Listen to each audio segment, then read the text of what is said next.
Alright, so this is Costume Quest 2. This game, I reviewed the first game last year, and these are the 4 characters that you ended up with at the end of the game. Let's go ahead and check out this mysterious portal. It is a little scary that it has a little loading screen for your save file, so you don't really know if you're going to have your save data still or not. It's a little scary. The way this game works is it's very similar to the first game. It's a turn-based battle RPG kind of game, and while you do start with these 4 people in the story, you don't keep them. You're gonna lose your 2 new friends back there for this game. They are in the game, but they aren't in your party. So you 2 are fighting, of course.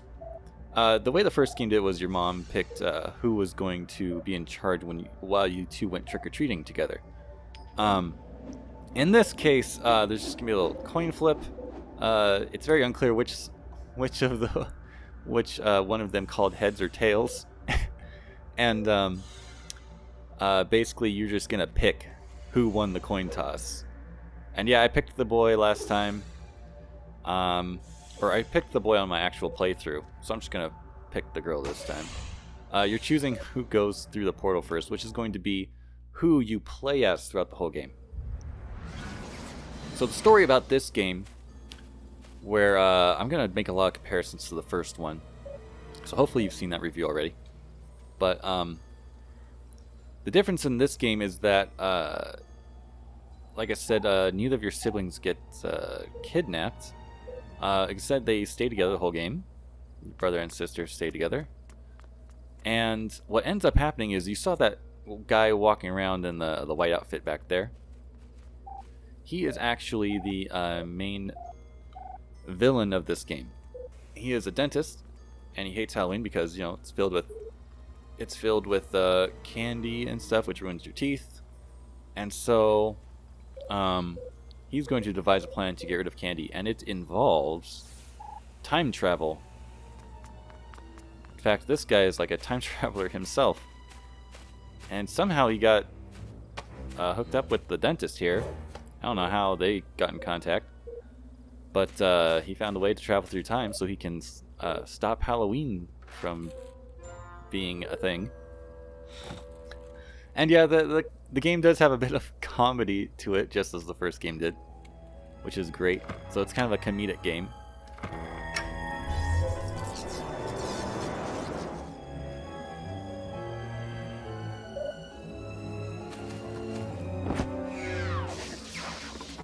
So what happens in this game is, where in the first game you went through typical places to trick-or-treat,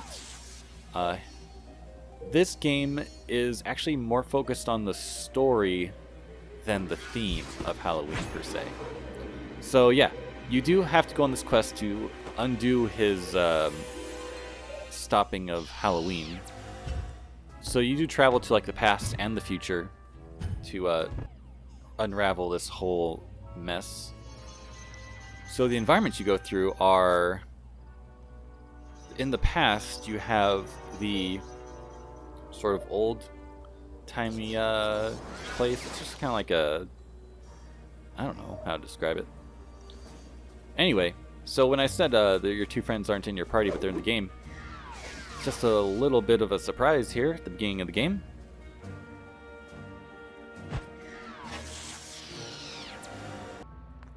Surprise! There is your 2 friends. They're now married.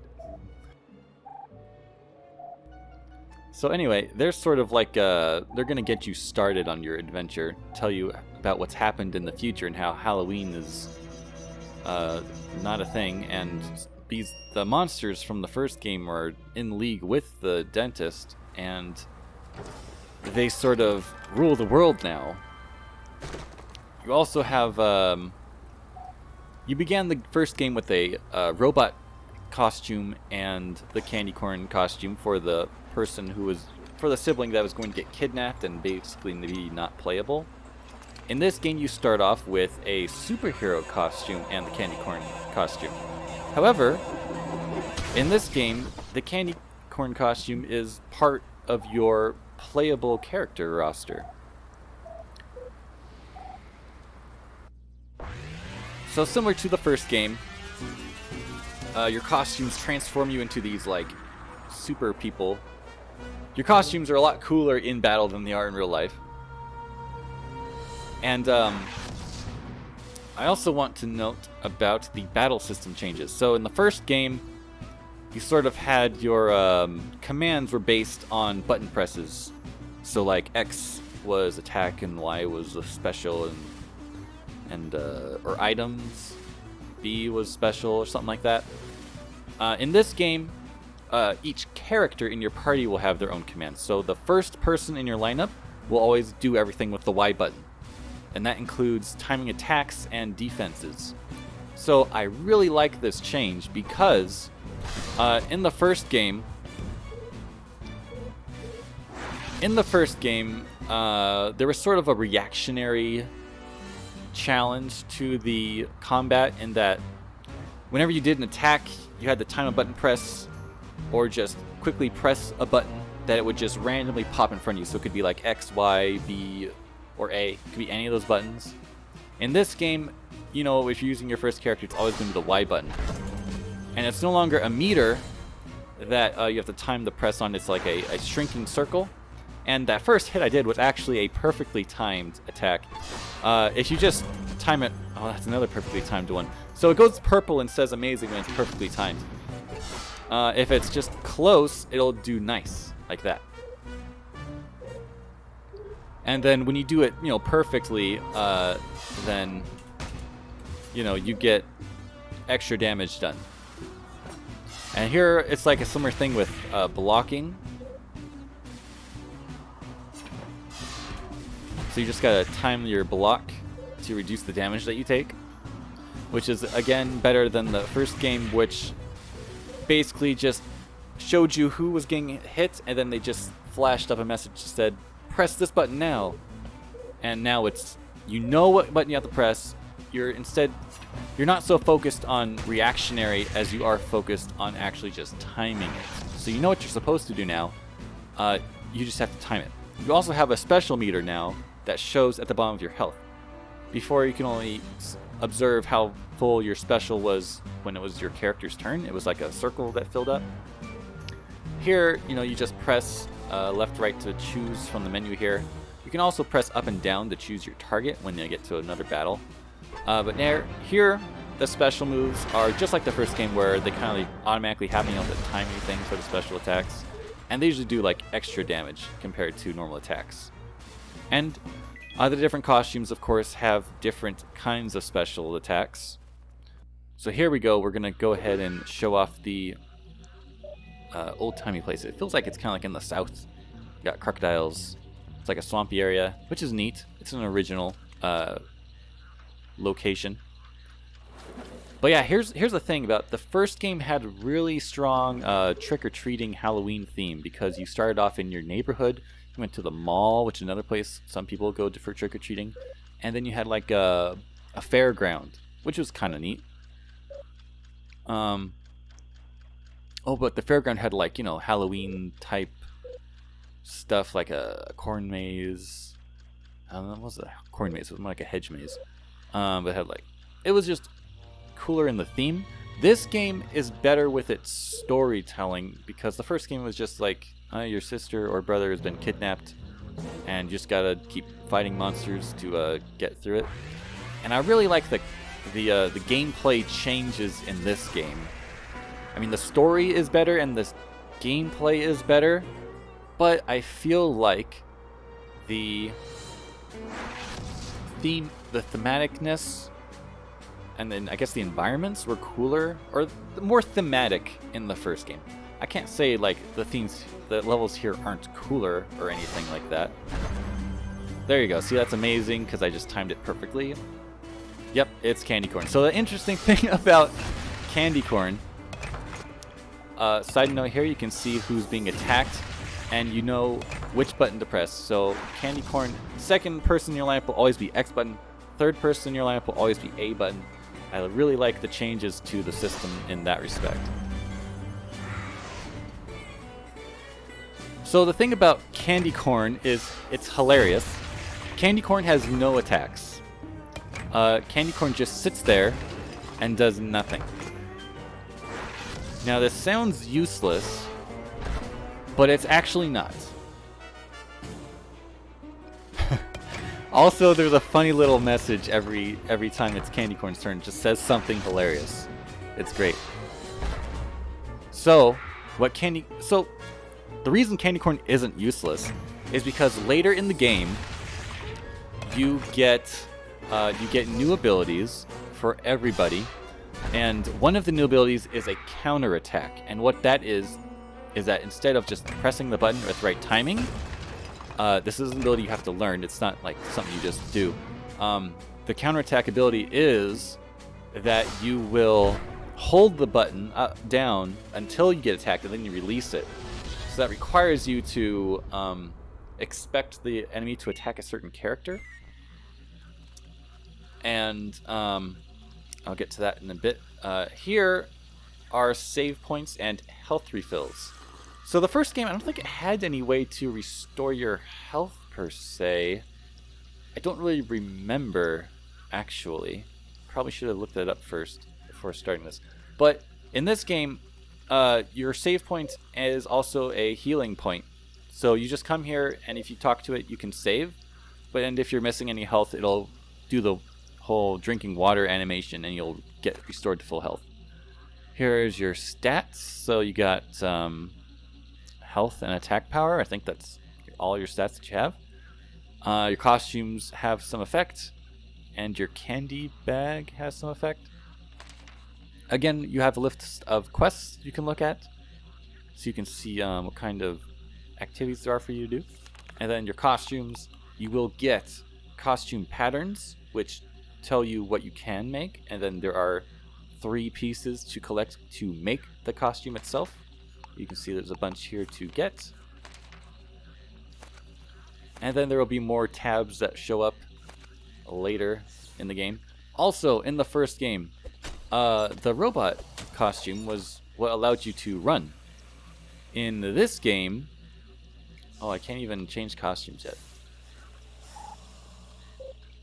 I might have to just skip ahead to when I get my next costume. Oh wait, I'm actually going to make a costume right now. So again, like the first game, you can sort of hit stuff to get candy from it.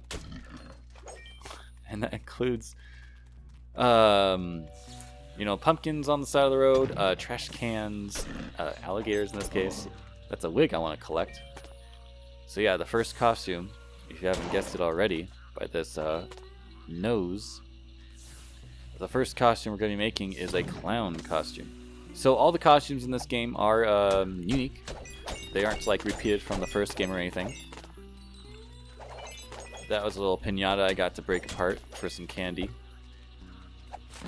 Again, hitting these little things on the side isn't exactly the fastest way to build up candy, because there's only like 1 or 2 pieces of candy in each one of these things that you hit. Alright, so as I was going to say about running, is that when I can switch costumes, you'll be able to see that you can run with any costume on. It's not tied to any specific costume, so you don't have to feel the need to keep the same costume on your main character throughout the whole game, which is great. Where is that last thingamajig? There it is. Squeaky horn. So that just made my costume. Usually just assembles it right there for you, but let me go talk to this guy. It'll be different. Oh yeah, he's actually holding the material list or whatever. So normally you get the material list first, and then as soon as you get all the pieces, it'll just make a costume. But in this case, it's bad a little backwards. So yeah, as you can see, I can't change costumes yet. Just won't let me. Oh, here we go. It'll make me change costumes so I can use the clown ability. Here we go. So as you can see, I can put on the clown costume and I can still run. I can put on the candy corn costume and I can still run. It is great how that works. So each costume, well, I guess not every costume, but most costumes have a unique ability. In this case, the clown can honk this horn, and it has various uses actually. In this case, I got the alligator to move. So keep that in mind that it does get animals to move out of the way. There's a couple of spots where that'll come in handy. And then there are a few other places where the horn is used besides moving animals. So that Skull Kid just sent me on a quest to do some stuff. Again, there is trick-or-treating, sort of, in that you knock on doors. In fact, the theme throughout most of the game is not trick-or-treating per se. Here you are trick-or-treating, but that's because we're in the past. Halloween hasn't been destroyed yet. But when you go to the future, which you spend more time in the future than in the past here, you aren't trick-or-treating per se. You're on like various quests which involve going door to door. And it just so happens to be in this case that it's all like trick-or-treating. Let's see if we get into any battle here. No, not yet. So again, like the first game, some of the houses will be people that just give you straight candy, and you'll know if you've been to a house or not already by the fact that they turn the lights out. Also, you will get maps in this game, which is something that wasn't in the first game. So you can get maps, which you can look at to get a very quick idea of whether or not you've been to a house or not. So here, we'll go ahead and get into a battle. So as I was saying about candy corn, why it's not useless. This is the clown, oh man, he's hilarious. The reason, oh yeah, and the superhero outfit is the only one that changes for your gender. So as you can see, you know, guy versus girl. All the other outfits will be the same regardless of who's wearing them. So this is a heal move. So it'll just heal your party if you want to do that. So the clown, strangely enough, is your healer. You can also run away, which is just like similar to a game over. It'll just send you back to your last save point. You won't lose any progress. You'll keep whatever progress you had up to this point. So if you're just gonna lose a battle, you don't have to just lose it. You can just run away, and it's like the same thing. So yeah, it's nice that a game over does not, or losing a battle does not send you to the title screen or anything. It'll just send you back to your last save point, so you don't have to lose progress. So the reason candy corn, I'm gonna get to this now. The reason candy corn is not useless is that an ability candy corn gets, or it just has, I think, is that they are constantly the priority target. So candy corn has an ability that makes them more susceptible to attacks, so they're more likely to be targeted. And then once you get the counterattack ability, you then, if candy corn is more likely to be targeted, that's great because then you can use the counterattack, which reduces the damage you take even more than a block, and it also damages the opponent who attacked you. So let's go ahead and use this special ability to heal. This is very, like, the comedy look on this clown's face reminds me of, like, Invader Zim type stuff. Something is weird with my shading on the clown. I don't know what's up with my settings. But yeah, that looks a little weird on the shading. Let's go ahead and target here.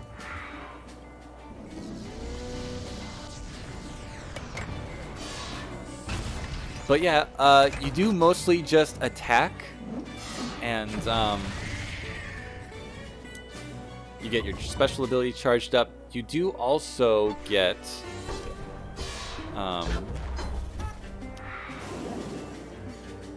badges or cards or something that they're called. I'll show them next.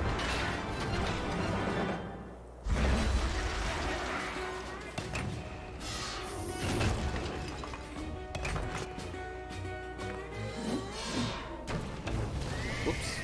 I think I missed that one.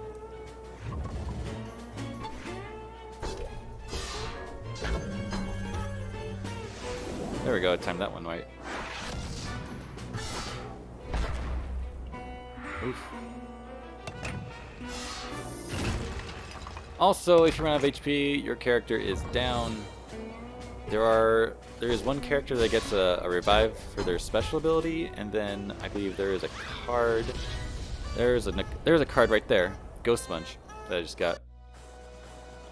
Level up, which increases my health and attack.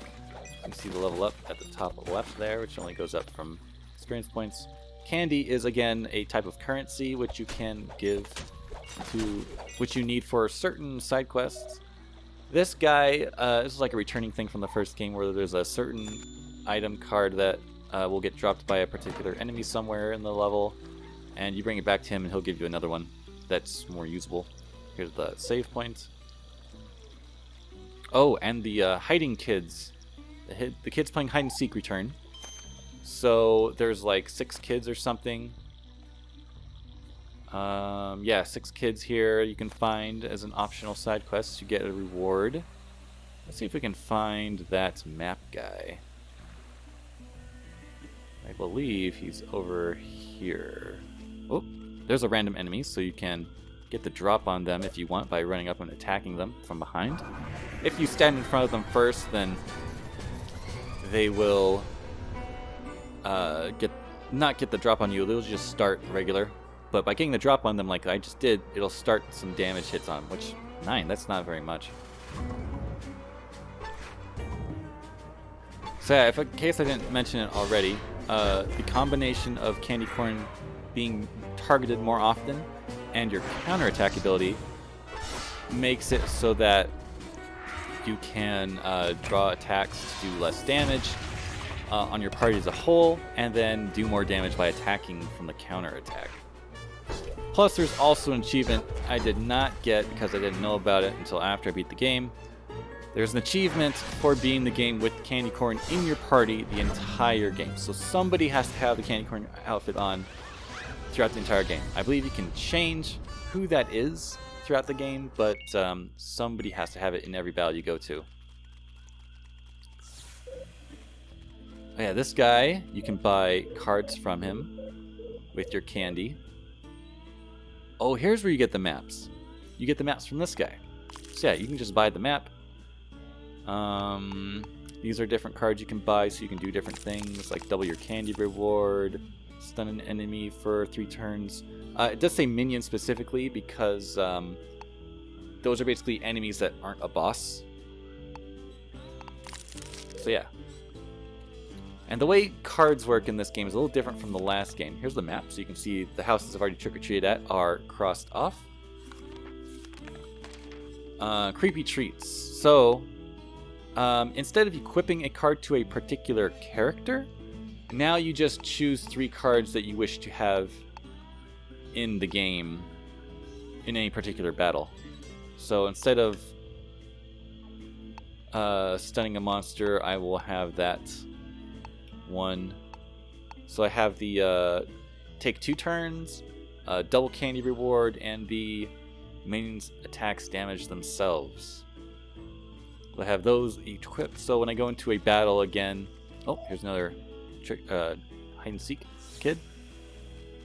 So when I go into a battle again, I will have the ability to use those cards. Oh, see, I didn't sneak up on him. He actually saw me first. You can skip animations by pressing B. If you want to skip story stuff or like that intro battle animation. Oh, I totally ignored the cards. So, as you can see here, you got the creepy treat cards. Let's go ahead and do this 2 turns one. I can use it on whoever I want. It would be a waste to use it on candy corn. Use it on myself. Now I get 2 turns, which means I can use this main attacks itself card. And I could even use the double candy reward card right now if I wanted to. So if I just use it now, it'll apply to the end of the battle. I'll get double the candy reward. However, as you see here, the cards have a cooldown on them. So you have to do so many battles again before the next card can be used, before the same card can be used again. So your option is to either just not use cards for most battles, which is what I did when I played through the game, or you could change the card after every battle. So if I have more cards, I could go back into... that was badly targeted. I should have hit someone else other than the first person, or middle person. So you can change your cards, and then the cards themselves have individual cooldowns. So if you change your cards after every battle, then you can avoid having no cards to use in any given battle. Also, I forget all the time, but you change your targets by pressing up and down right here. You press left and right to change what you're going to do. I would assume most of the game that I would choose my action first and then choose a target, which is not how it works. You choose your target right now before you choose your action. Because once you press the action button, you're going. So be on the lookout for that. Remember that. Don't make the same mistake I did.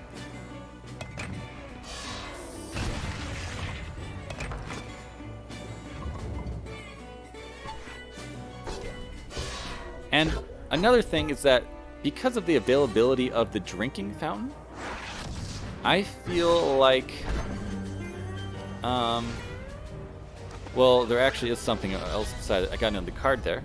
Mute minions and magic attacks. So, because of the availability of the drinking fountain, they want me to go to a drinking fountain right now to get my health restored because, you know, I'm missing some health. As you can see in my status. However, another option you have is to simply eat some of your candy. So, because there are monsters wandering around that you can hit at random, so there are technically an endless supply of monsters to fight, because they do respawn, the ones that walk around at random. You can't redo battles at trick-or-treating houses, but you can redo the other battles. So there is technically an infinite supply of candy and experience points that you can go into if you want. But you can just simply press right bumper to eat some candy, and that will restore your health instead of going back to a drinking fountain if you don't want to waste your time doing that.